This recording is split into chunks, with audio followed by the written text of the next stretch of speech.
Back, everybody. I'm Jay, that's Maddie, and we are back. We're going to talk about week 6 and then get ready for week 7 already.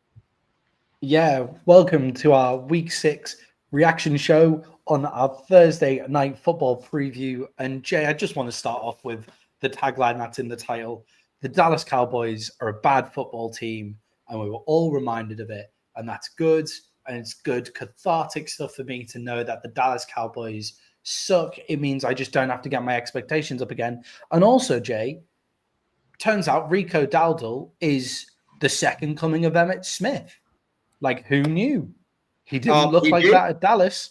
He did warn y'all. He did warn y'all before the game. I do love a good revenge game. But, Jay, let's start with our week 6 reactions with the Dallas Cowboys going down to the Carolina Panthers, 30 points to 27. And Jay, Rico Dowdle showed out with a 200-yard game for the second week in a row. How viable is Rico Dowdle for the Panthers? And Jay, just for a bit of fun for fantasy football owners as well. I mean, 200 yards is not viable for long term, but in a running game, their scheme, and then he hits the hole and goes one cut. He's perfect for what they're doing. I think he's a starting NFL running back, especially for them right now. I think I was impressed with fucking just the poise of that team during that game too. Yeah, I thought they looked like a good, coherent football team, and I think people forget as well that the Panthers are 3-3. They're sitting at 3-3. They're sitting at 500. Like, they're not a terrible football team. They sometimes have these moments of playing terrible ball all of a sudden, but as a whole, they're a pretty decent football team. And Rico Dowdle, I think it'll be really interesting for fantasy owners. I think he's great, and I think that the Panthers should start him. And he showed these flares of being a good bell cow back for the Cowboys. As well, I still think that Javonte Williams is probably better than him. But obviously on the day, Rico Dowdle was better than Javonte Williams. But where it'll be interesting in fantasy is obviously Chuba Hubbard comes back in a couple of weeks' time, and Chuba Hubbard is a captain on the Carolina Panthers team, and they paid him a lot of money. So it'll be interesting to see how many downs he takes away. And if I'm a fantasy owner and you're, say, I don't know, like you're doing well, like you're doing really well, and it looks like you're going to make the playoffs, I would look at trading Rico Dowdle for someone who's going to be really valuable in your playoff run. When you get down to the playoffs, look at the playoff matchups and try and sell Rico Dowdle at a high. That's what I would try and do if I was his fantasy owner right now. But Jay, on the Carolina Panthers, Dave Carnellis, is he kind of making a run for coach of the year if the Panthers kind of look this good and look like they're doing well? Because they've gone from a terrible football team to being pretty serviceable under his leadership already. I mean, I think that you can talk about it, but I think there's guys in the league who have done more and having a good team is going to get you there faster than an average team. Like, I think Shane Steichen wins it before, Shane Steichen, isn't it? Yeah. Like, there's guys out there who I think, have a better shot at it, but I'm not mad at people putting them in the conversation. For me, I was watching that game, and then I was on Instagram, I think, but then I caught this reel, and it was Bryce Young on the sideline walking up and down the whole game, just clips of him put together, talking to his teammates, getting them rallied, saying, if you just trust me, we got this. And it was all kinds of, and I was like, dude, I was really impressed with Bryce Young and how he was talking to his team and how they were responding to him too. It wasn't just somebody who was talking, the team was responding to him. So I saw that after I'd watched the game, and I was like, that is pretty impressive. That, if anything, as a coach, would give me more hope than even the win. Yeah, and with Bryce Young and the Panthers team in general, look, Bryce Young, this game was all about Rico Dowdle, really, like in terms of moving the ball. Bryce Young only went 17 and 25 for 199 yards, but he threw for 3 touchdowns and only 1 interception. It was when he made the plays, though, like because you're behind a guy like Rico Dowdle, you only need to make a few plays on 3rd and long. You only need to make those plays. And the Dallas Cowboys secondary is not very good. It is not a good secondary. The Dallas Cowboys are not a well-built football team, especially for playing on the road. But you have to come out and do it. And with Bryce Young, we've worried that he panics in the pocket. We worry that he doesn't have the poise to throw down the field. And I think he showed that in this game. And I think that Bryce Young is the future in Carolina. How far that takes them, we'll see. But I think he's definitely shown enough to continue to be the future there. And I think they've made some important stepping stones. With the Dallas Cowboys, Jay, as I've said, they're a bad football team. They're a bad football team. They're a bad football team. They not getting a lot of pass rush, and the secondary is just terrible. But Jay, after losses like this, there's always huge corrections. I wonder though if the Cowboys actually have some light at the end of the tunnel. Like, are these Dallas Cowboys? They're a bad team with a lot of light at the end of the tunnel. Well, I don't know how much light at the end of the tunnel you can talk about because the light at the end of your tunnel is France. But anyway, so all right. They have a lot of talented players, but that defense has been atrocious. Like atrocious. And that's the whole problem. It's not the offense. George Pickens is like the second rated receiver. I think it might be PFF right now in the league. So, I mean, you got talent, and you're putting up points without CeeDee Lamb. Your running game actually looks better than we all thought it would at the beginning of the year. Mm-hmm. So I think it's just your defense. Can you fix that defense and is Jerry going to make, or Steven, going to do anything or just wait and pick and develop? That's the question, right? Like, what are they going to do? So I wouldn't panic if they're willing to make a move, but I don't always know if they're willing to just go out and trade for somebody. Like, and then who do you go for? Do you go for an older guy? Do you call up the Cincinnati Bengals and go for Hendricks, or do you do something else? I don't know what you do at this point. I don't know what they do in the offseason. It's the defense. If they can shore up that defense, then you have a really solid team across the board. But then again, you just end up with the Mike McCarthy teams, right? Really solid across the board. And then what happens?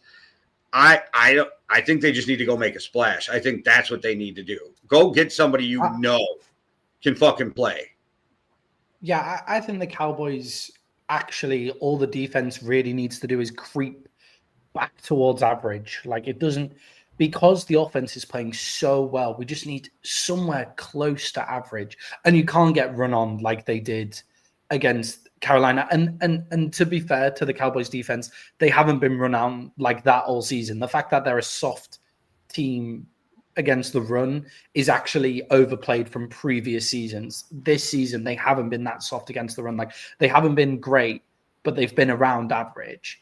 It's just the secondary is so poor. Like, the pass game is so horrific. And then when you're doing everything to stop the pass game, then you get a bit soft against the run as they go through there. So for me, I think there's light at the end of the tunnel. I think Dak is playing the best football he's played. If we can get 3 more years of that out of this level of play from Dak Prescott and CeeDee Lamb, George Pickens, Javonte Williams, the offensive line looked good.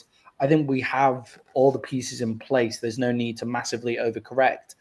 And I would love to go see them make splash plays for guys like Reek Woolen from the Seahawks to play cornerback, or Trayvon Hendrickson.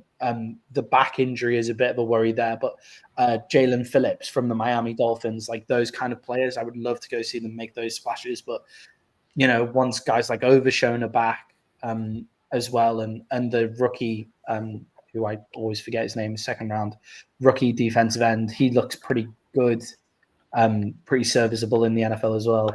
I was having a tough time watching DeMarcus Lawrence Jay for the Seahawks playing a really good game against Jacksonville. I was like, oh, if we were going to lose Micah Parsons, would we have let DeMarcus Lawrence go in this? Would we have paid DeMarcus Lawrence as well? Like losing Micah and losing D-Laws a lot. But yeah, I didn't. Not too down on the Cowboys, but right now they're a bad football team. They do the things that bad football teams do regularly, and that is they can't defend the pass and they can't really defend the run too much either. Jay, in a surprising game in terms of like just how one-sided it was, the Kansas City Chiefs went up against the Detroit Lions. Jay, I'm going to throw a question in that's not on the running order here, but something that was really interesting in this game was that pass play from to Jared Goff that was disallowed. What do you make of that pass play and how it was called by the referees? Because I think you mean how they get the right call, then you get the right call. Oh, you mean how they broke the NFL rules to get that call? To get to the call, they're not allowed. They're not allowed to have them call back a play from New York. New York isn't there to tell them like you have to add a penalty. That's not New York's. That's not. It's against the rules of what was collectively bargained, right? So then you just broke your own rules to get there, and you screwed a team in the process. And I don't know. There's so many plays. And then the Vikings should be up in arms because the Rams beat the Vikings because they tore fucking Sam Darnold down by the face mask. So we should go overturn that game and play the rest of last season back out. Like, I don't know. I'm sick of the NFL picking and choosing. And then when you do it for the Chiefs, that looks so fucking bad. It looks bad when it's for the Chiefs. And against the Lions as well. The Lions have a particular fan base that get upset with this kind of thing as well. I would say it was 100% the correct call. If the Chiefs went down to that call, then they should have been upset about it as well. Like it was the wrong call. Like it wasn't illegal. Okay, but a missed call is a difference than intentionally breaking collectively bargained rules. I see what I don't understand on this is how all scoring plays are reviewed. All scoring plays are reviewed. That's it. They reviewed the scoring play. They said it was a penalty. No, you can't add a penalty from a review. But they could rule out the touchdown, right? Correct. They can only rule out the touchdown in that thing. Moves. Yeah, okay, that makes sense. So I understand that they will they were right to rule out the touchdown. They were incorrect to add a penalty onto the play, but they were right to rule out the touchdown. They can only rule if he crossed into the end zone or not with the ball. Right. And if he was down. That's where maybe I just have a problem with the collectively bargained rules, because for me, it's... Well, the coaches... But if them's the rules, them's the rules, you know? The coaches and the players want everything to be able to be reviewed, but the NFL doesn't want that. They're too afraid of 4-hour games. My argument is, why are you afraid of 4-hour games? Not that games are going to go 4 hours anyway. They're going to go 3 hours and 20 minutes or something if they're really long. But you get more ad revenue, and none of us are going anywhere. Yeah, exactly. Sundays in the States have sat down watching the football. For me, I think they should just have, if they're going to do it, if it's a scoring review, you can review all aspects of the play. You know, I agree with you, but you can review all aspects of the play, but because they haven't.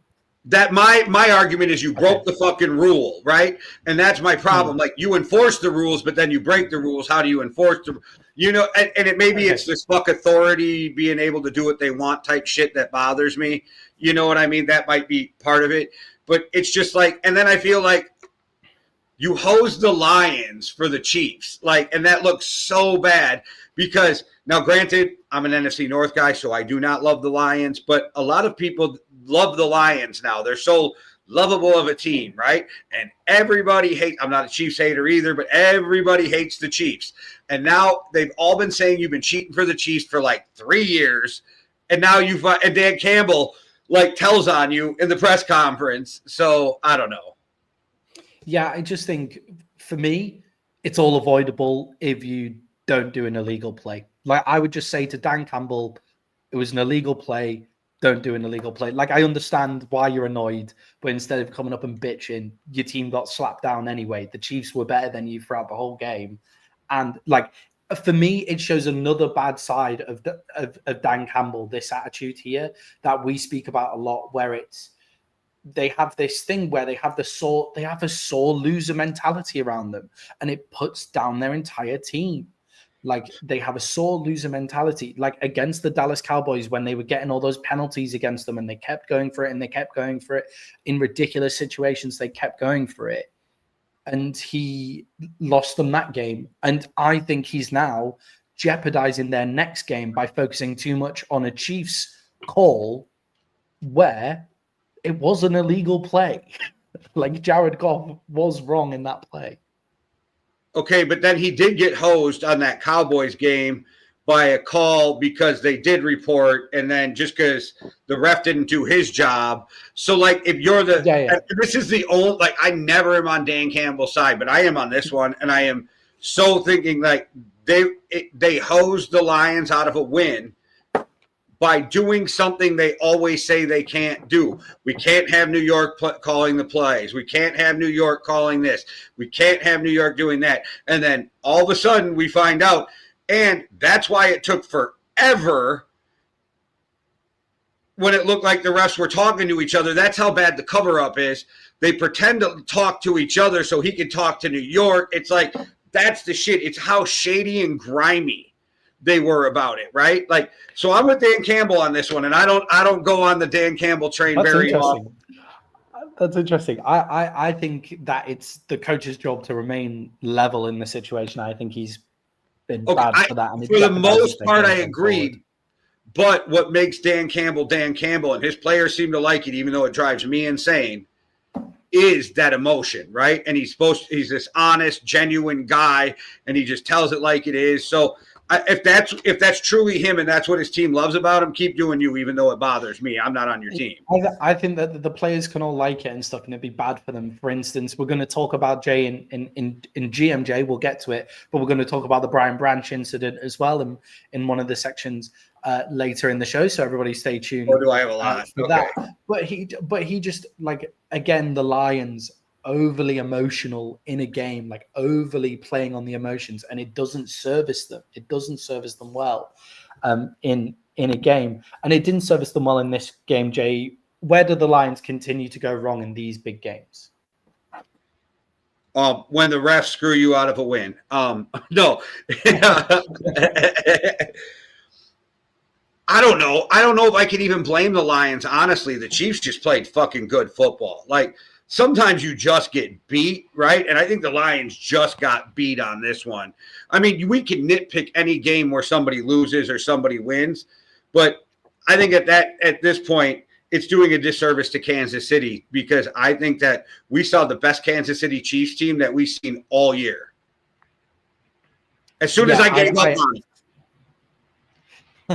Yeah, I agree with you as well there, Jay. I think the Detroit Lions did some things wrong in that game. I think they were playing on their emotions a bit too much. I don't think they were like really like some of the overcommitment to the plays was a lot. But then when you remember that they're down to their second and third string in the secondary against Patrick Mahomes and that kind of stuff, it makes loads of sense.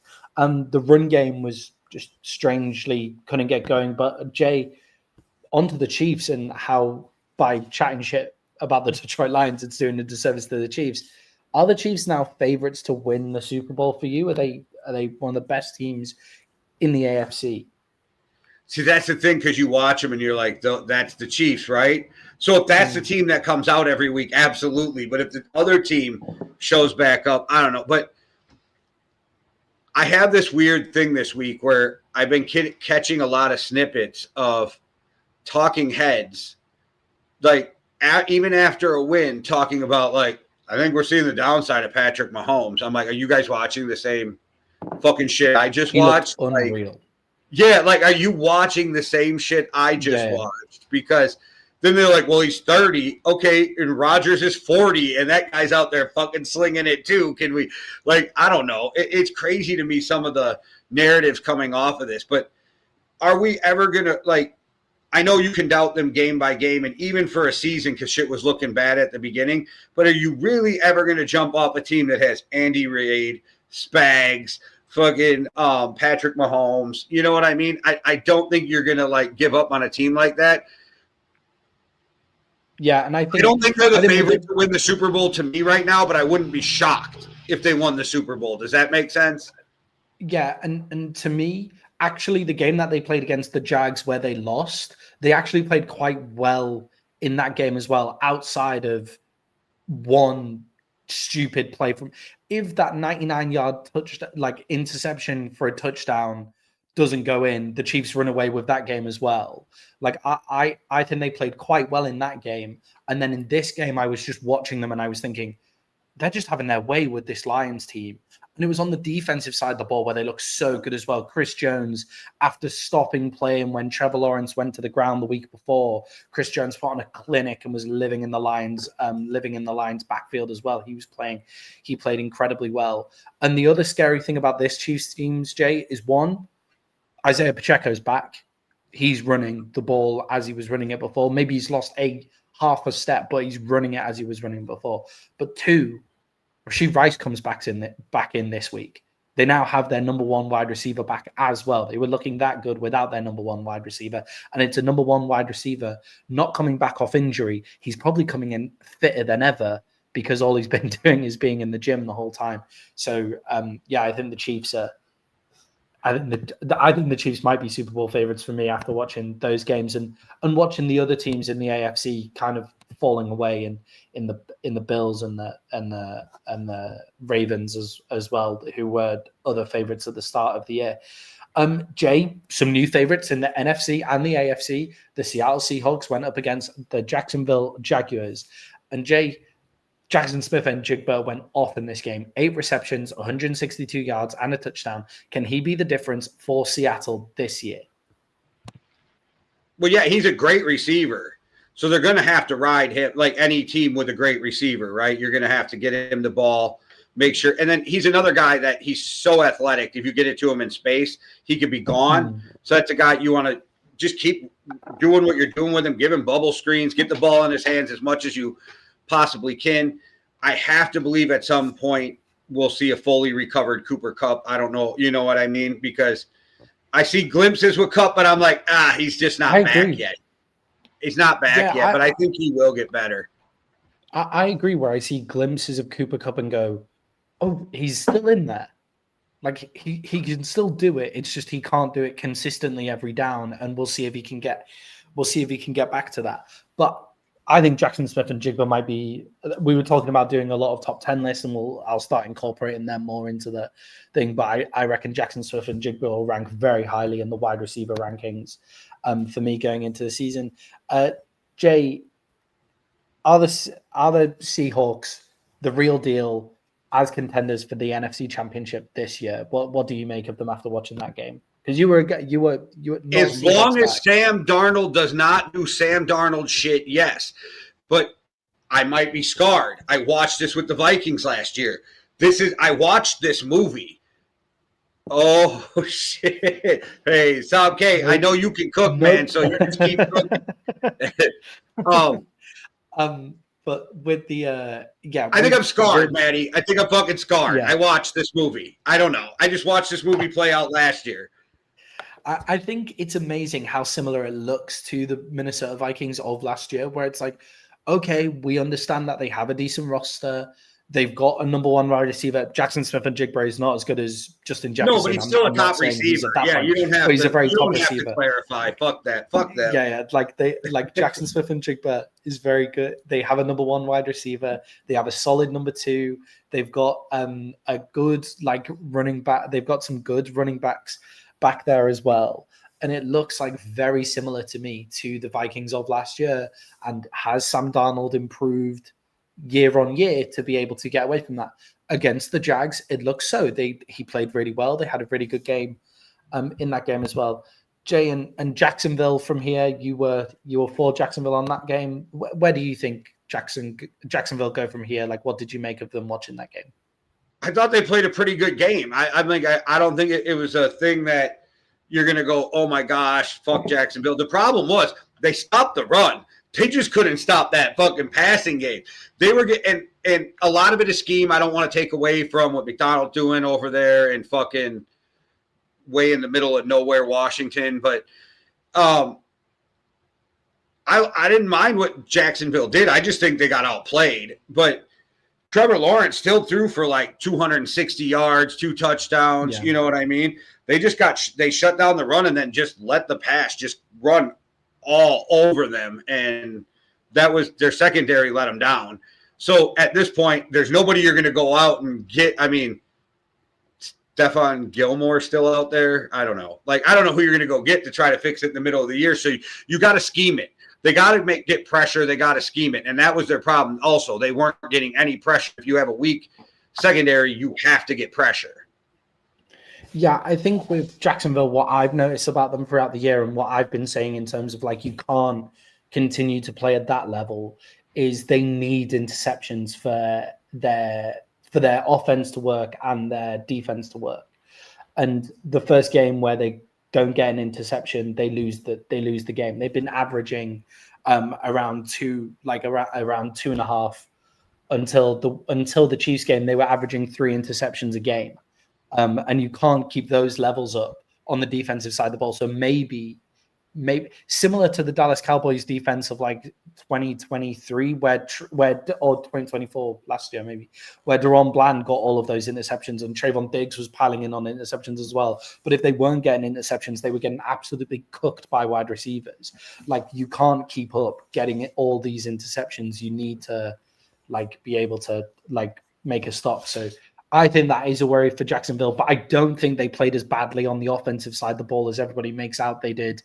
I think Seattle has a decent defense, and also it's a hard away trip. I think going to Seattle, it's the longest trip in the NFL. Yeah, like, I think that's worth it as well.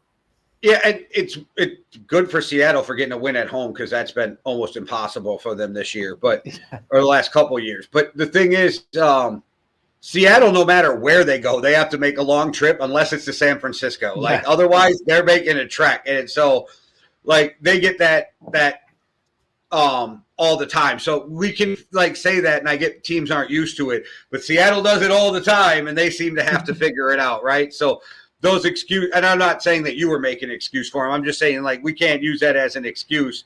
I just think if their secondary played poorly, but they shut down the run and they had a good offensive game, so they just got beat. I think as well, Jacksonville, their offense needs to be able to run the ball to function properly, and they couldn't get a run game going in this game. Either Travis Etienne got barely anything. I mean, and think about it. Well, we're only 6 games in to the Lee and Cohen era. Yeah. Yeah, and also it's a young team, and Brian, like I said, Brian Thomas Jr. and Travis Hunter are really young, and Thomas had like 8 for 90 or something and a touchdown. Yeah, so he went off. Yeah, he was okay. Yeah, he was okay. Jay, another game that was a bit of a surprise was the Atlanta Falcons versus the Buffalo Bills. The Buffalo Bills rushing defense has given up 938 yards, which across the season, which makes them the second worst in the NFL. Are the Buffalo Bills serious contenders with a run defense that is this bad?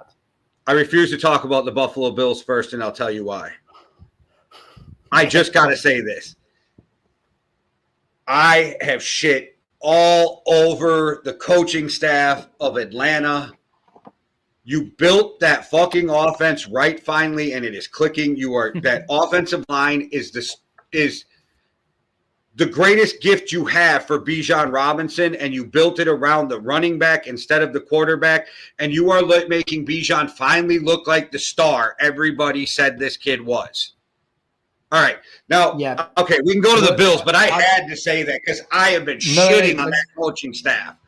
No, let's continue with Bijan Robinson just quickly, and also they have built that offense, I think, great, and it's the big bodies in the wide receiver areas and the stuff scheme's like that. Right, finally.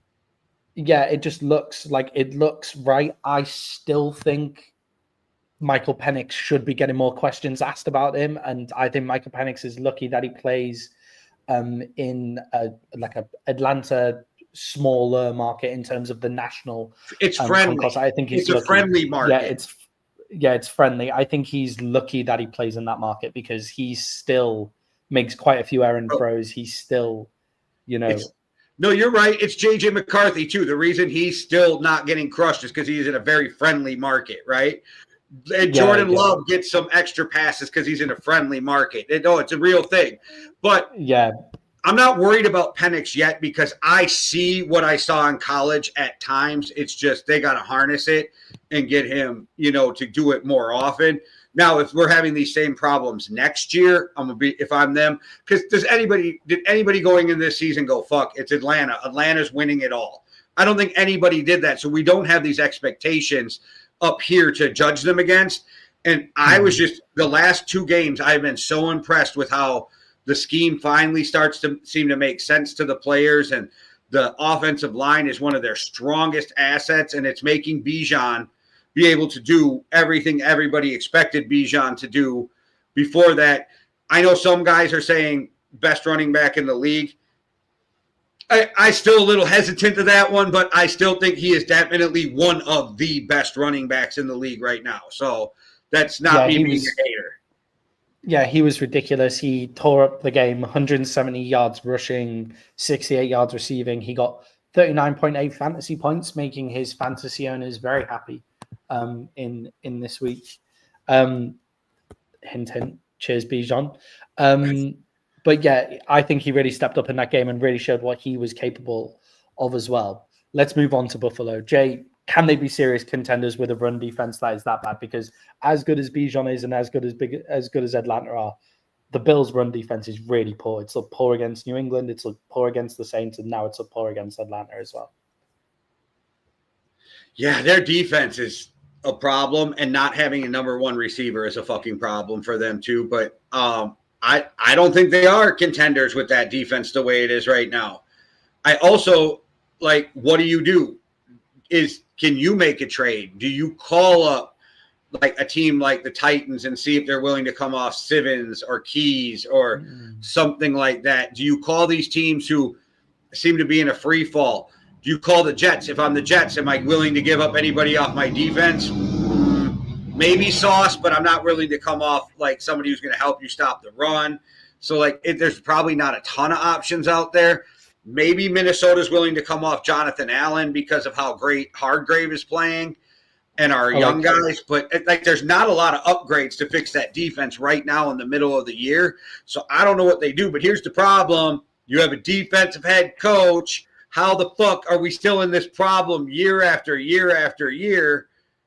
I don't know. Yeah, and it was this run game was a problem that showed up against the Ravens, and it's not just it's the big issue with this run game that the Bills have got is they're actually not terrible in terms of run after run after run that kind of, but once a guy gets through to this, once a guy gets through to the linebackers, it's a touchdown.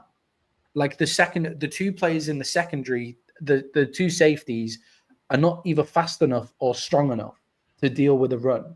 And therefore you have these the run, it's about 3 to 4 yards a carry that they're averaging when you take away those touchdown runs that are just 60-yard touchdown runs. Bijan had one on the day. I think Henry had one in the first game of the season as well. I think Alvin Kamara broke off a big one against them as well. Once you take those out, the run defense isn't terrible, but if you're just giving up those huge plays on the ground, then you're going to struggle as you go through the season. It's going to be a massive struggle. And also, Jay, the lack of offensive production in this game must be a huge worry for them as well. What was that about? Why did their offense just completely stutter against an Atlanta defense that isn't known, an Atlanta organization that's not been known for its defense over the past few years? So we see this with the Packers. It's exactly what happens with the Packers. And Golden's starting to come on more. But when you don't have a true number 1, it becomes a problem. They don't have to like worry about double covering everybody. They can move more people into the box, and you take away what James Cook does the best. You take away from one of the strengths of your team because he's one of the better running backs in football too. And I scream, throw him the fucking ball, but whatever. Yeah. They don't want to listen to that. But everything that can everything stemming from not having that one guy who's the number one receiver, who's going to make them double up and change how they play against you.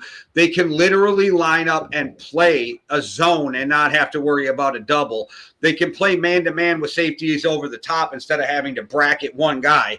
So it really makes them be able to play everything in their defense and limits your offense. So, again, and then Shakir needs to step up. Like I know it's not your fault, but they traded away the chance to get Worthy to get you because you were the guy they were depending on, and you're just like another number 2 receiver, and they have good number 2s on the team, a lot like the Packers.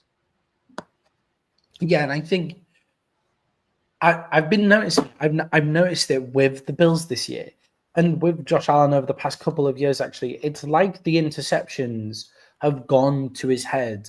And they don't make those big splash plays anymore because they don't want to throw the interceptions, which is fine. That's probably a good thing that Josh Allen did that. It's probably like he also doesn't have Stephon Diggs to just toss that ball up to just toss it down. Yeah, to just toss it down the field too. So like it does make more sense that he is like that. It's not blaming Josh Allen. It just means that if you're in a game where you do give away interceptions, which he did in this game, then you don't have the splash plays to make up for the fact that you're giving away interceptions as well. So that change makes things a little difficult as well. And for me, the Bills aren't contenders for the Super Bowl anymore. They're on the outside of the Super Bowl bubble. The Ravens have dropped off as well, and the AFC is wide open. And that's why I think that Kansas City are the favorite. Colts. I got the Colts. The Colts are also looking great as well. But it's will Daniel Jones turn back into a pumpkin? I guess we'll see. Because he gets to ride behind Jonathan Taylor, though. That's the thing, too. You've got an amazing running game, and you got a great offensive line, and your defense is playing stout. Like, everything you could do to help a quarterback out, they're doing, and Daniel Jones is taking full advantage of it and balling out. I never thought Daniel Jones would play this type of football. And they played a close game against the Cardinals this week, and they actually came out on top in a close game, driving from behind. That was a different type of win that we haven't seen this season. It was impressive. So this AFC is wide open for a team like the Colts to walk in and challenge. For me, it's your challenge. Especially if somebody else can upset the Chiefs in the playoffs, and then you get that easier road. You know what I mean? That's a perfect opening for the Colts. Yeah, or like a team like the Chargers, when they get healthy, it's like as long as they can stick around and play around until they get healthy, or the Ravens have already fallen too far back. Well, that's kind of my point now. So even if the Chargers are healthy and they make the AFC Championship game against the Colts and they're both playing good football, you're going to be like, man, this is a tough one to pick. And so that's the kind of thing. It makes it a little easier not having, and not even if the Chiefs are better or not. Like, the Chiefs have been to so many AFC Championship games in a row and the Super Bowl. There's this aura that's got to kind of freak teams out, right? So that kind of 100%. It helps too. It's like this, like the Steelers, the other team in the AFC. That I like the Steelers too. So, like the Steelers playing some great football too. But Jay, another good game. I hated that they were playing those games at the same time. It makes no sense. It makes no sense. It's so stupid on Monday Night Football. But the Washington Commanders went up against the Chicago Bears. Jay, are we starting to see Caleb Williams click with Ben Johnson and click with the NFL? It looks like it's slowing down for him. Yeah, I think they look better. I also think the Commanders lost this game. Like, I think they fucking gave it the fuck away, and that's not a shot at the Bears, because the Bears, we didn't expect if you go back to Maddie and I, preseason shit, neither of us expected the Bears to have a bunch of wins. What we were looking for is, how do you progress with Ben Johnson, right? Caleb looked better. The more that he gets to study under Ben Johnson and learn the offense, and he starts to feel more comfortable, and this happens a lot. I think it's 16 out of the last 18 first overall quarterbacks have switched offensive coordinators after their first season. Fire the fucking head coach already if you're going to fire him the year after you draft the fucking quarterback. Like, stop switching the coordinators on these kids. That doesn't help either. That just delays their growth and their process. So, yeah, I don't mind what they're doing. I think Caleb looked better. I think the Commanders did everything they could to lose this game, and they finally accomplished their fucking task. They lost that game. Yeah, I think with Caleb, I think that the key is everything looks like it's slowing down for him. Like it doesn't look like it has to be all action all the time. I was looking at time to throw stats for when we'll talk about when we talk about the London game. No, when we talk about tonight's game, I was looking at time to throw stats because of Aaron Rodgers, and Caleb Williams has the longest. Yeah, you hit me with a stat I didn't know about Carson Wentz, by the way. Yeah, we'll get to it. But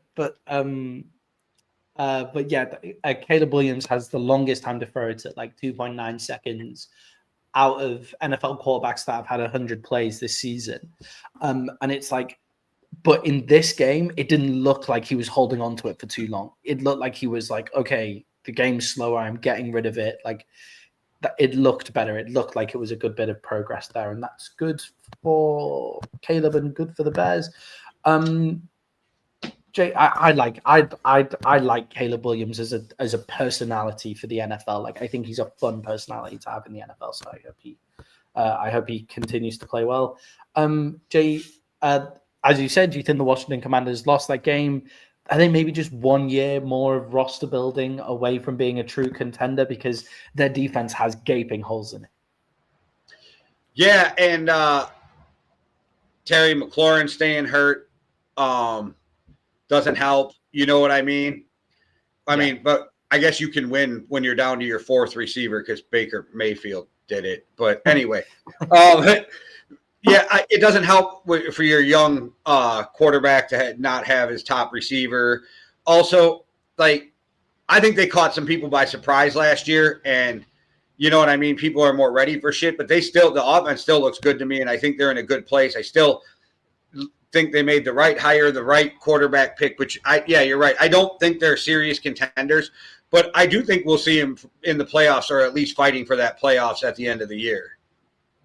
Yeah, and I do think I do think next year with one more year of roster building, I think they will be a true contender. I think they just completely overachieved last year. And actually, if you look at their games last year, a lot of it was really close games, winning games based on Jayden Daniels being an absolute animal on fourth down, for example. Or this was the game that changed the tide for the Commanders last year, actually, where the Hail Mary against the Bears, and, you know, like the Bears cornerback is celebrating off in the corner and not realizing that the ball's still in play, and all of that kind of stuff as well. Like, they got those lucky bounces of the ball that went for them. So I think they really overachieved last year.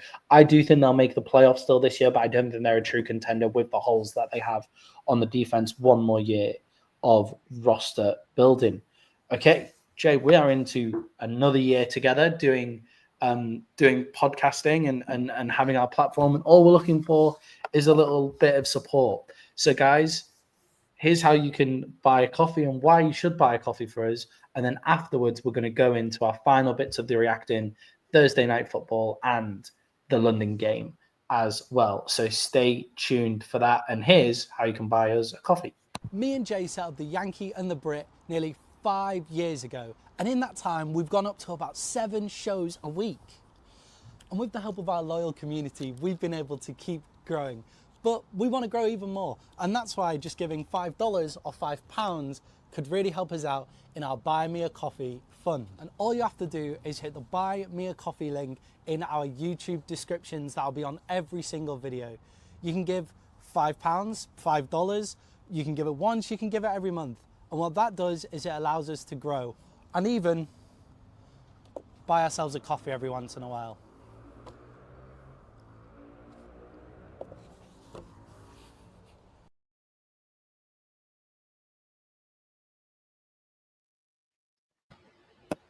All right. So head to the link in the bio, guys, and you'll be able to buy us a copy, or you can scan the QR code on the screen up there, and you'll be able to give us some support. We really appreciate it. It means that we can keep on doing this throughout the whole time. Jay, let's go on to our awards section of Week 6 with our Week 6 MVP and Week 6 Rookie MVP. Jay, who is your Week 6 MVP?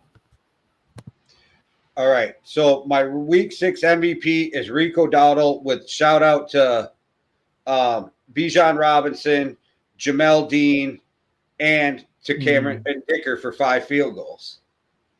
Yeah, I think there's a few. There's a lot of standout players this week. Bijan Robinson could have been there as well. I was going to shout out one of yours, but I shut up because I saw it. Your middle one. My middle one, yeah. But for me, my MVP of the week is Max Crosby. I know, a bit of a weird game, and he only got 2 sacks on the game as well. But sometimes you just watch a player that plays on a bad team and is playing against a bad team, and he's just clearly the best player on the field. Like, if Max Crosby is available, which he shouldn't be, the Raiders should never let him go. But if he is available in this free agent market ever, like if he's ever available in the trade market, whatever you've got to give to get up for it, go get him, because he's constantly the best player on the team. And the Raiders defense put on a show against the Titans. But Jay, what about your rookie MVP of the week? I've got 2 rookies to give my MVPs out. All right. It's Tyler Warren, tight end for the Indianapolis Colts. He had a big game, 63 yards, a touchdown.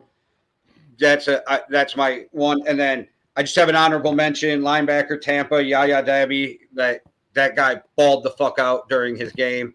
I probably botched his name, but there you go. Yeah, it's I believe it's Yaya Diaby. I liked what he was doing. I think he was looking good. But Jay, for me, first touchdown reception for Tetero McMillan, well deserved, and it comes like London buses. You wait for one for a long time, and the second one comes immediately, and two come at once. So he gets 2 touchdowns in that game, and he looked good against the Dallas Cowboys, and he's been good all year and deserves that touchdown. He has the second most receiving yards out of any rookie, apart from that isn't named Emeka Abuka.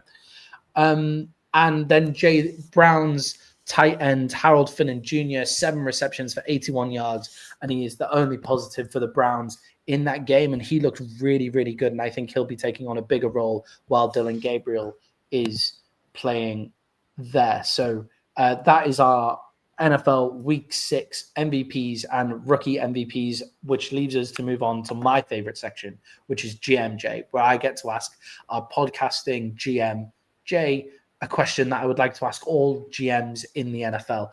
And Jay, this is where I'm bringing up Brian Branch. So the Detroit Lions safety Brian Branch has been suspended for 1 game following the fight after the game against the Kansas City Chiefs. Was this the correct decision? And what would you do as the Detroit Lions organization to discipline Brian Branch?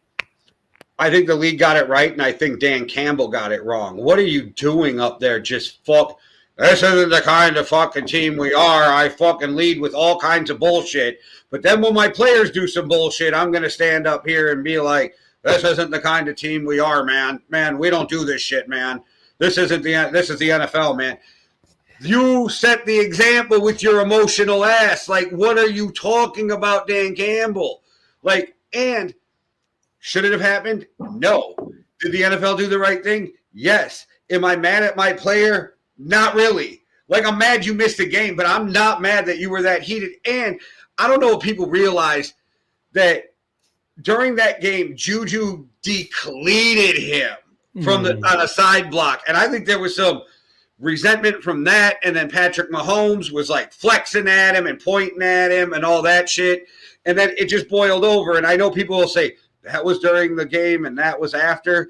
These guys aren't machines. They can't just shut off the emotions 10 seconds after the clock goes to 0. So do I think everybody but Dan Campbell handled that correctly? Branch didn't handle it correctly either. But everybody but Detroit people involved, but Detroit people handled that correctly. Yeah, I think the 1-game suspension sounds about right. I don't think it was anything overly egregious compared to what we sometimes see in the NFL in terms of fights. I think it was like obviously totally needless and like completely needless. And Juju trying to sell the punch like he was in the middle of a game. He acted like he got shot. It was like the John Starks Reggie Miller thing. Yeah, and I think with that as well, it's the Lions secondary is in such dire need, and Brian Branch himself was on and off the field with injuries during that game, that now you're suspended for another game. That for me is where the Lions' emotions and what Dan Campbell does with this team, it's where it just outsells them, and it outsells them constantly. They're too emotional. They need to rationalize that stuff. We're going to come out and bite kneecaps and then one of your players gets in a fight. What, fucking obviously, like that's going to happen. It's what you tell them to do. So, Jay, what do you do as an organization then? Like as the Detroit Lions, what do you do here to stop your players from doing that and getting suspended and all of that kind of stuff? Is there much that you can do? It's on the coaches right now, right? Even the GM, even if the owner's pissed, they're going to bitch at the GM. The GM's going to bitch at the coaches, and then it's on to the, but it's on them to set the example. And they're grown-ass men. You just sit and have a fucking talk with them, right? You can't do this shit. It hurts the team. Honestly, though, let's be real. Did it really hurt Detroit? Because does Branch play this week after he was injured before the game, sucked it up, was injured during the game? Like, it's honestly not the worst outcome for him to rest for another game. The only thing that sucks for that dude is he's missing a paycheck. Yeah, the other thing that sucks for them, the thing that sucks for the Lions as well is they're going up against the Buccaneers. Really important game in the NFC. They're still 5.5-point favorites. It's an interesting line. The Bucs are obviously because the whole Bucs team is injured. Yeah, the whole Bucs team is injured. The whole Lions team is injured as well, and now missing a player due to suspension too. So it's going to be third string versus third string in that game. But with the guy who I've got sat as my MVP favorite to go up against.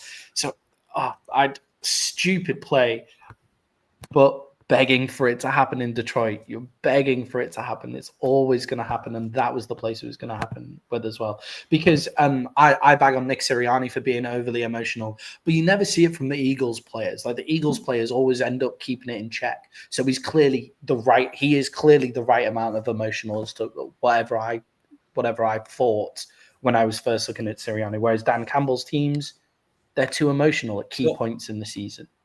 Okay, here's the thing about Sirianni.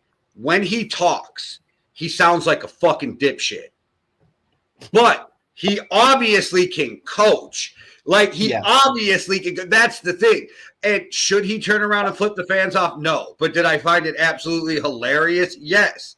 So, like, Sirianni's got this weird thing where he sounds like he's fucking like a dipshit, but he can obviously coach.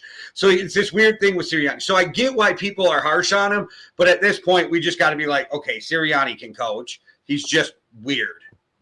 Yeah, and just like comparing it to this situation in Detroit, they seem to have the emotions in check. And Jay, with our final reaction to Week 6 before Week 6 goes into the books and we move forward to our Week 7 Thursday Night Football preview, our Week 7 London game preview, and our Week 7 best bets. Jay, what is your Week 6 overreaction? What are we overreacting to this week? The Jets offense as a whole should never be allowed to play in the NFL again, and Justin Fields shouldn't even be allowed to view football. They had a net negative passing. -10, yeah. Yeah, net negative fucking passing. Like, that is the most inept shit ever in the history. They should never be allowed to clean up again. Okay, and granted, everybody, this is overreactions, but yes, they shouldn't. The fucking Jets. And I called how bad they were going to be at the beginning of the year and still never seen them being as bad as they were this last week. I think any other team in the NFL would have beaten the Broncos that that game because the Broncos offensively were fucking horrendous. But the Broncos defensively are very good. They're a very good defensive team. So the Jets look that shit against a good defensive team, but you're a professional NFL team and you would have just been better not going out on the field in terms of passing the ball. That's what happened to the Jets this week. They would have been better if they stayed in New York and didn't travel to London. They would have had better passing stats if they just stayed at home.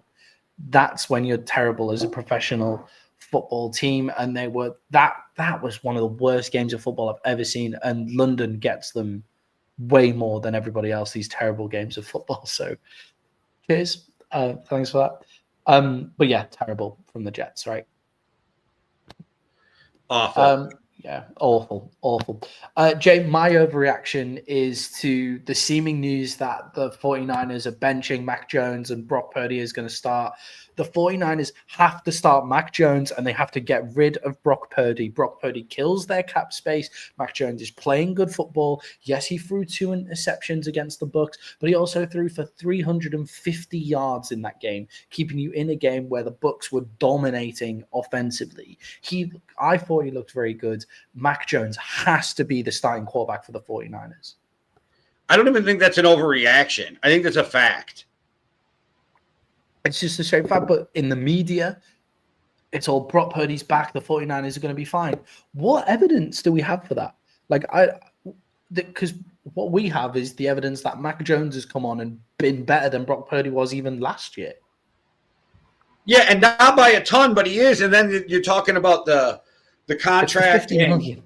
What can you get for him? Could you trade Brock Purdy right now for 2 firsts and a player? Like, could you get a player right now to help with Mac Jones and then 2 firsts or a first and a second for next year or something? I don't know. And they're always in cap hell. So, like, you got to do something at some point. I don't know. I like Mac Jones in that offense better than Brock Purdy, and that's not really a slight at Brock Purdy. Brock Purdy is exactly what Brock Purdy has been, a very solid quarterback who's not going to play outside of his skill set. Great. Mac Jones has a little better skill set and was doing the same thing. Mac Jones has more of a cannon than Brock Purdy, and and athletically they're not that far different. You know what I mean? So I'm with you. I don't think it's actually that bad of an overreaction as it is a fact. Mac Jones is just I would say he takes a bit more risk than Brock Purdy does. Like that's a big part of it as well. Like Brock Purdy. Like, if you went up to Atlanta and said to Brock Purdy, like, oh, Brock Purdy would look great in Atlanta as well. The 49ers have 2 starting quality quarterbacks on their team. It's just you've paid $150 million. So if you have the same area, get the guy who you're not going to have to pay $50 million to play for you as well. Call San Francisco. The Jets, call San Francisco. You need a guy just to run your offense because you got skilled players all over the fucking field and you can't get more than negative 10 yards passing. Okay. Yeah, and it's even like imagine Purdy going to like the Bengals to save their season. Obviously with the fact that they've given him this contract now, like that just doesn't help. Or like the Browns, imagine the Browns coming out and taking Purdy. Like I know they've got their own quarterback situation there now, but the Browns taking Purdy, like that would be fine. But just Mac Jones should be the starting quarterback. And look, people need to put their egos aside. Like just because you've paid the guy doesn't mean he needs to start for you if there's a better player for him. Put your egos aside. I know you can if it's after the season. How about you go into the Steelers and replace Rodgers? Yeah, go and replace Rodgers. Like, there's loads of options there, and there's loads of teams that I'm sure would look much better if Brock Purdy was their quarterback. I do want to tell you, I was this close to my overreaction being Aaron Rodgers, Super Bowl MVP. Nice. I don't hate that. That would have been a good overreaction. Jay, I couldn't get away from the Jets, though. The Jets were just too bad to not talk about. So bad. Yeah, I had an overreaction down of that is the worst game to ever be played in London, which is saying something because we have some shocking games on our record as well. When the Jacksonville Jaguars play there for 14, the Jacksonville Jaguars have played 14 games in London now, And a lot of those is when they've been a terrible football team, so we get to see them a lot. You probably didn't see this because it's local that Kevin O'Connell was on media, but they were literally openly petitioning during a interview, but like making it not an open petition, like pretty much begging the league not to send them overseas next year to give them a year off. I feel like the Vikings maybe deserve that. You know, I mean, as much as I like when the Vikings are in London, because I think they're a team that like the fan base that you guys have got in the UK is pretty huge. I do think that you guys deserve a year off. I think that's I guess it was. I think it's 2 weeks. All the time.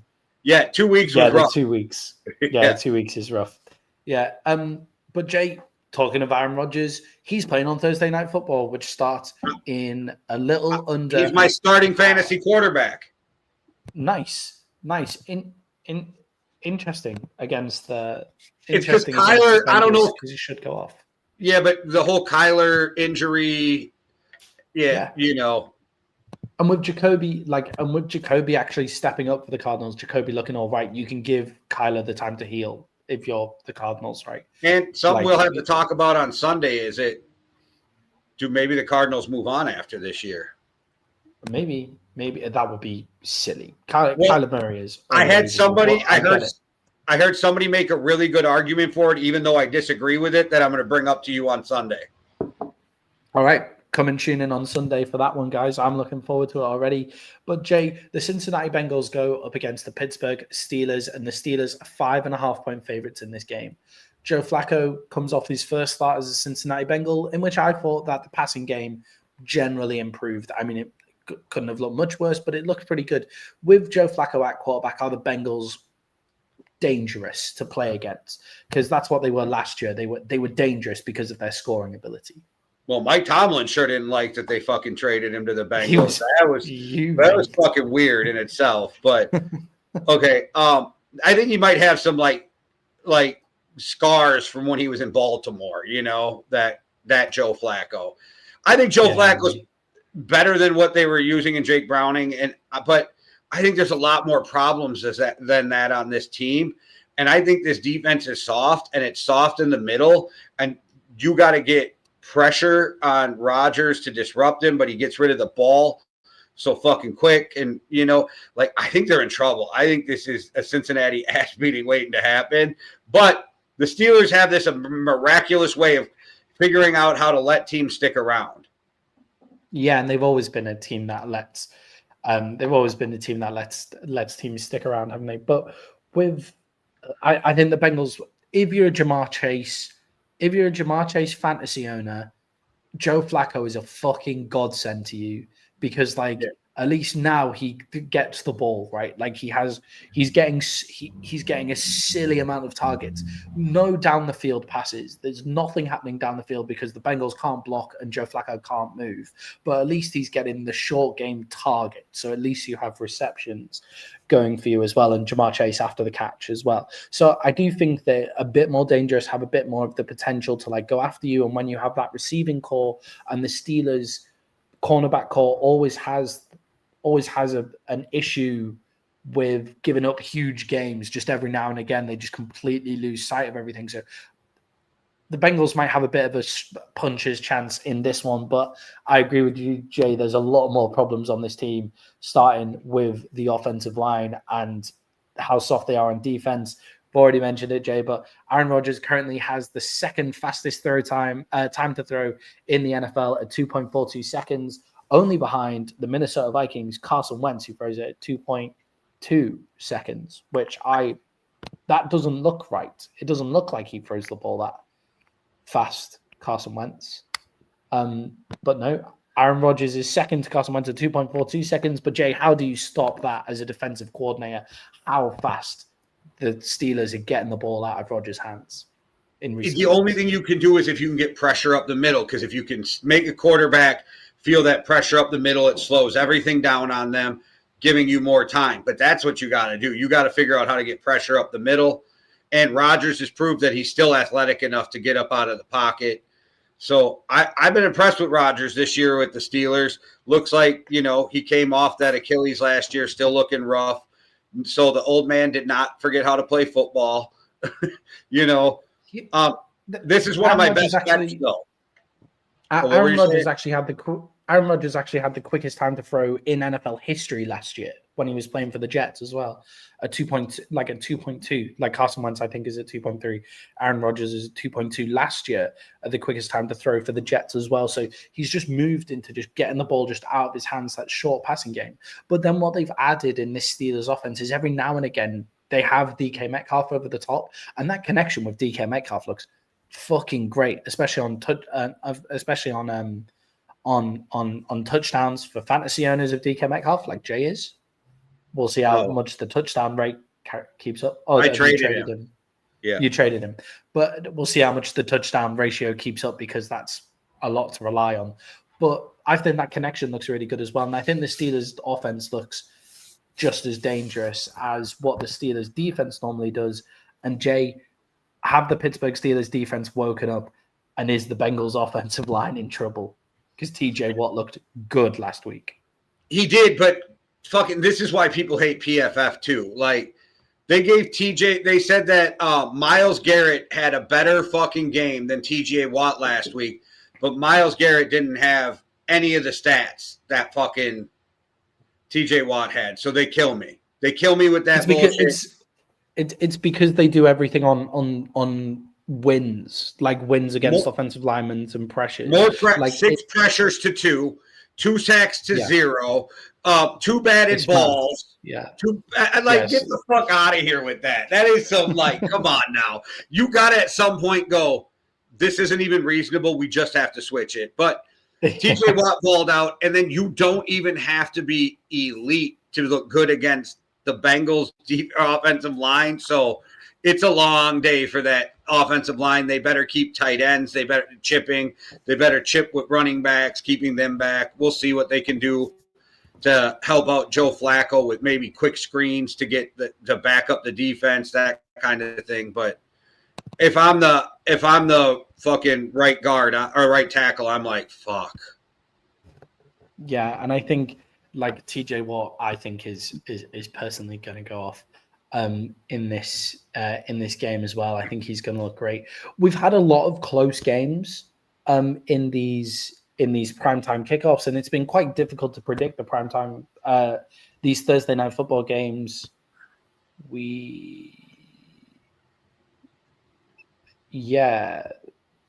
We've not been great at predicting the primetime football games. We're around 500 for the primetime football for the Thursday night football games. We're around 500 at predicting the winner in this one.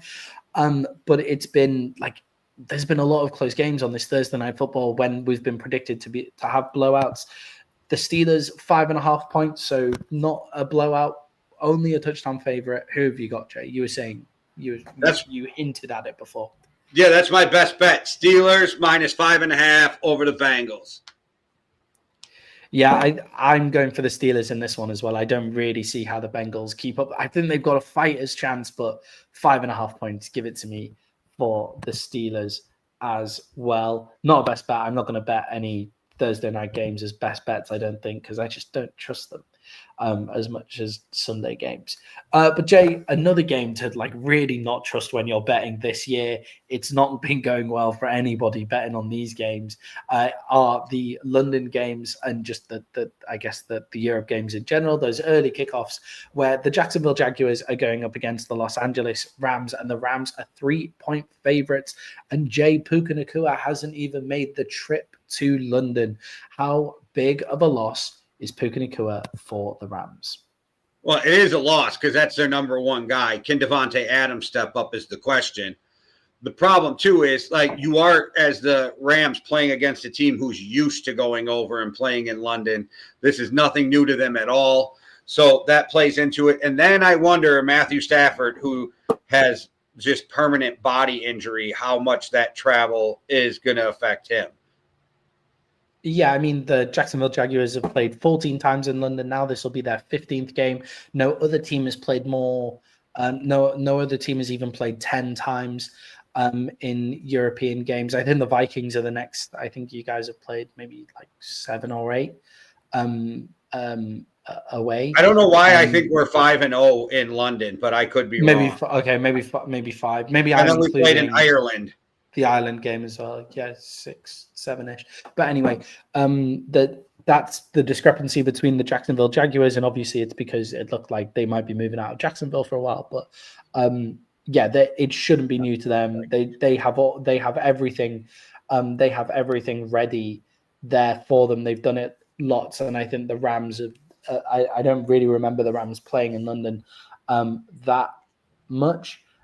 Jay, I think that Puka Nacua is a huge loss for them. And normally when you've got Devontae Adams to come in and make it in this step, you go, okay, we've got Devontae Adams. He'll come make this step up. That's great. But he didn't do that against the Ravens. Against the Ravens, Devontae Adams did not make that step up when Puka Nacua went out. So let's see what he can do up against the Jacksonville Jaguars. They lose their volume receiver, and Matthew Stafford has the most passing yards in the NFL this year, or the most passing touchdowns, in the NFL this year. They are a passing team with a solid-ish run game as well. So we'll see how they change this up. Jay, defense travels, and the Jacksonville Jaguars have been looking great on defense, but Trevor Lawrence has been blowing hot and cold all year. Which Lawrence do you think we'll see in London, and what do you think, and how do you think he'll affect the game? I don't know which. I'm not even going to predict how these quarterbacks are going to look, because these London games are always something else. I can never predict how the quarterback's going to fare. You think they're going to have a good game and they play for shit or whatever. It's a weird thing sometimes. But I will say I'm a glutton for punishment, Maddie, so you can just give me the Jags plus the 3. Jay is a Jacksonville Jags lover this year. And so they have played 5 regular season games in London, the Vikings, 1 in Ireland, and then in 1983 they had played a preseason game in London. Oh, it's fun. In 1983. It's interesting. I think the Vikings is just the right team. It's just with the name. I think it just suits. But yeah, Jay, have the Rams for you been getting away with playing bad football? Is it another team where the Eagles? So the Eagles have been getting absolutely crucified, and that's because they play in Philadelphia and their media is harsh, right? They've been getting crucified. But Super Bowl champs, that kind of shit. But yeah, but the Rams have been playing poorly as well. And do you think that they've been getting away with it and been getting given a bit of a free ride here? Yeah, because when it comes to Matthew Stafford, because people love him, it's like, oh, look how they battled and figured it out, and look at how gritty and tough this team is.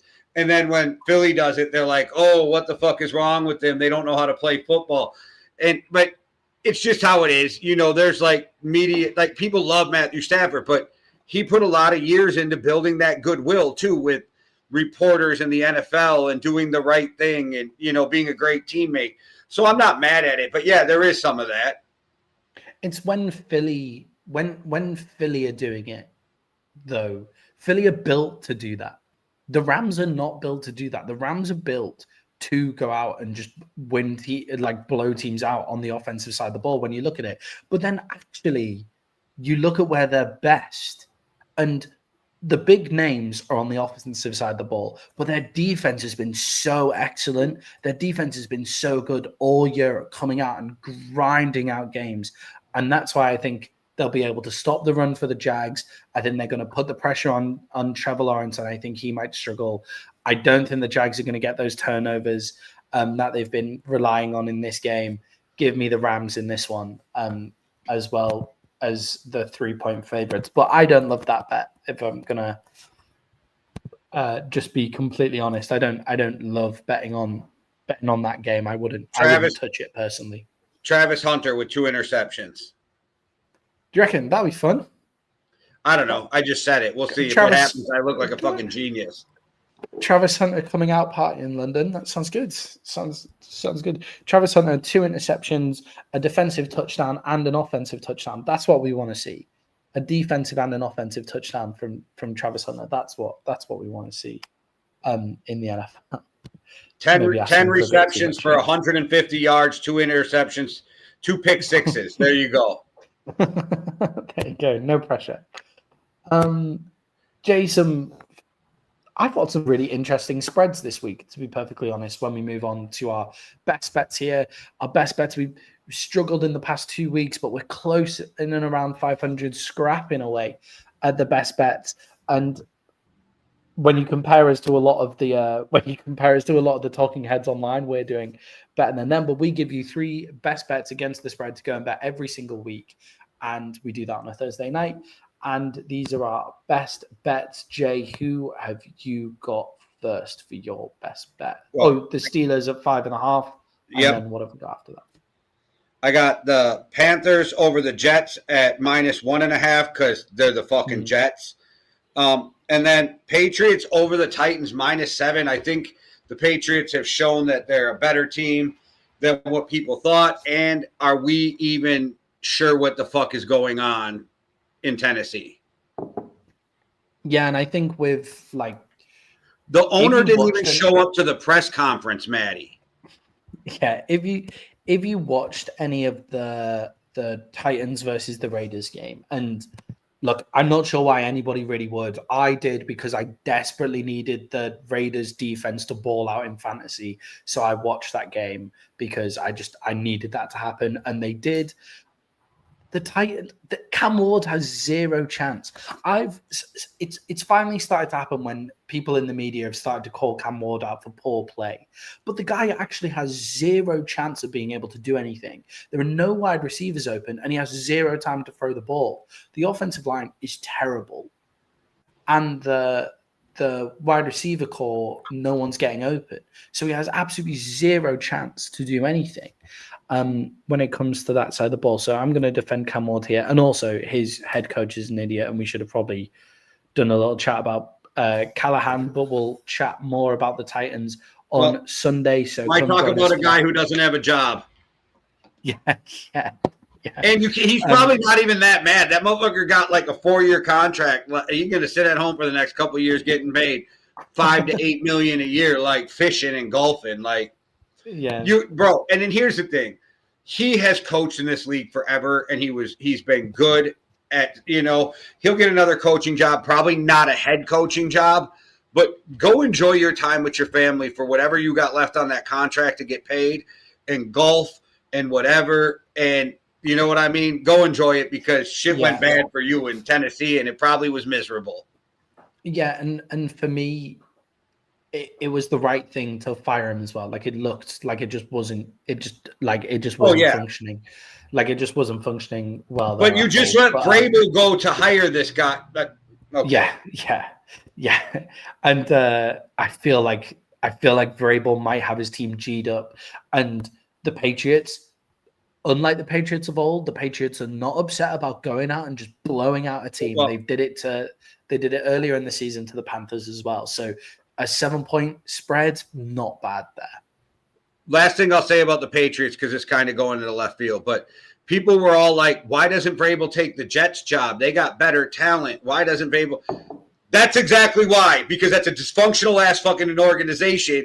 And he's like, I'm going back to where I know there's actually sane people. Yeah, he's like, I've just come from Tennessee where they fired me when I'm one of the best coaches in the league.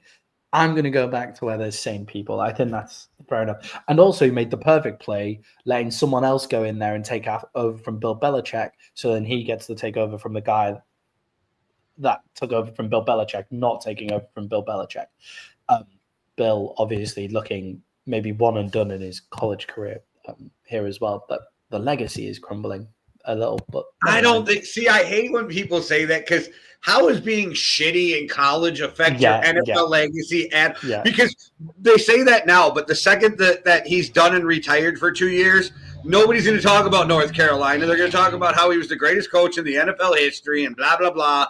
So, but I get where people are coming from, but if we realistically look at it, that's not how history remembers you. It just adds funny jokes onto the end of his legacy that doesn't need to be there. It's awful. Don't get me wrong. I'm not defending what's going on. I just like the legacy part. I'm like, if people are like, does this prove it's over for him? Oh, yeah, this kind of proves it's over. But you're 80-something. Go enjoy life. Like, fuck that.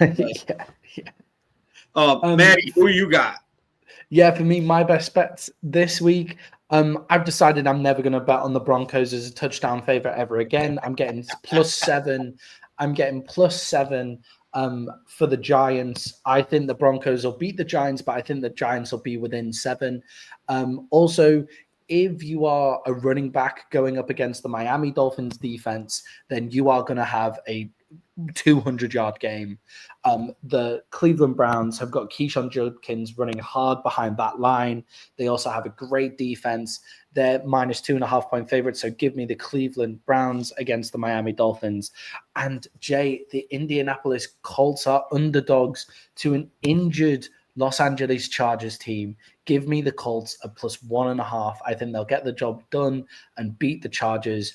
Joel looks like he's still out, and Slater looks like he's still out as well. Also, with Quentin Johnson questionable as well, which will be bad for me in fantasy. But here's the funny thing: good. I almost took that with the Colts, but I'm like, I don't want to make them my best bet and jinx those motherfuckers. Yeah, yeah, that's fair enough.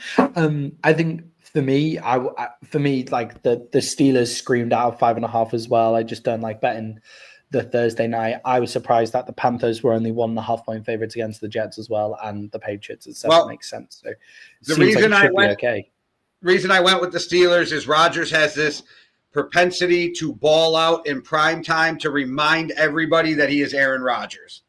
Just to remind everybody, I'm the fucking guy. Yeah, like every once in a, you know what I mean though? There's like Brady used to do that too. Oh, prime time, Peyton Manning, prime time. Let me remind you all who I am. Brett Favre, look at some of his greatest games in history were prime time, right?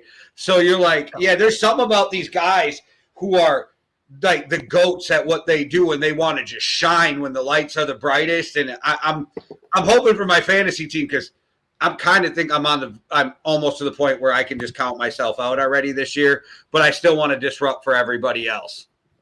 I'll just get out and win as much.